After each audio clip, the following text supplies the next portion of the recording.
Hey guys, Tomboy601, and today we are continuing our series where we look at the new or the reworked German commanders. This time, we're taking out Franz von Hipper, i.e. the accuracy commander, though for some of you, I know he's just the inspiration you use to get further secondaries. I know, because that's pretty much all he ever was for me, but with the addition of his new unique skill, I wanted to take him out, see how he performs, and well, I was pleasantly surprised. I don't know if I will be equipping him anywhere other than probably on like Gneisenau and maybe a couple of other ships, just because I like the full secondary builds. If I'm going to play a German ship, I know it may not be the best build for some people, but I really do enjoy secondaries go burr. If I'm playing a German ship, that's why I'm playing it. You know what I mean? Anyways, what is this new skill? Well, in the second slot, the second tier of skills,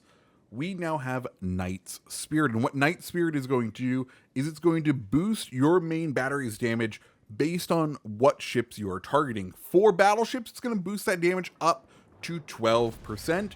For cruisers and for destroyers, 6%. And honestly, you may be saying, I don't know if that's really worth it, because what is the alternative? Well, you would probably be taking gyrating drill bits, and gyrating drill bits is a 10% buff to damage across all types of ships. So really, you're only boosting your damage on battleships by 2%. And there is an argument there, because there's one says, you know, it's only 2% extra on one type of ship and minus 4% extra everywhere else. And to that I say yes, but there's two things you need to consider, which is why I think Knight's Spirit is far better than gyrating drill bits. One, how many battleships do you come up against on a regular basis? In this match, it's half the ships. So half the ships in this match we're getting 12% extra damage on. Sweet. The other thing that Knight's Spirit gives us, which I want you to consider it a buff of Knight's Spirit, or just not having to take the downsides of gyrating drill bits, which is no 10% speed penalty, right? That is another huge thing with gyrating drill bits, is that penalty that you receive for taking it of the minus 10%, and you may just be used to taking that 10% loss, right? Because I feel like accuracy commander, your mind goes, okay, flammable cannoneer, okay, gyrating drill bits, okay, we're taking marksmanship, okay, and reaching out XXL. Like, that's my default build for every accuracy commander. Go, sweet, awesome. And here, we don't have to do that anymore. We get the option. And I think, personally, it's a better option. The speed, the being able to close the distance, because if you remember, German battleships are about secondary batteries, right? Like, yes, we're getting better primary battery hit ratios now, but remember, the whole shtick of the German ships is to use those secondaries. And you know what helps you secondaries? Getting closer. And you know what makes getting closer easier? Being quicker.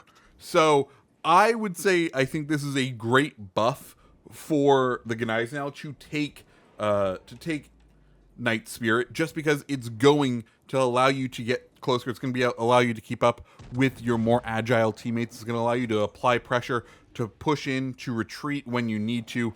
And overall, I think it's a pretty good idea to at least give it a go out there. I think overall it's a solid way to kind of influence the battle, and it's a solid alternate build out there. Anyways, that's Knight's Spirit. Like I said, I think if you haven't given it a go out there, give it a go. Anyways, we come out, Colorado is broadside. We're going to see if we can find that Citadel. We get one hit on the Citadel, and we're just going to try to turn, and hopefully he doesn't slap us too hard. He does get a pretty good hit, but thankfully, turtlebacks exist. And you know what also exists? Torpedoes. Sadly, we don't get the flood, but can our secondaries finish him off? Maybe? Please and thank you? Secondaries go burr? No? Okay, primaries go burr. There we go. Cool. We've I'm going to call it semi-secured our side. I think our team is in a pretty tenuous state. The one good thing we do have is, well, we got 2 caps right now, right?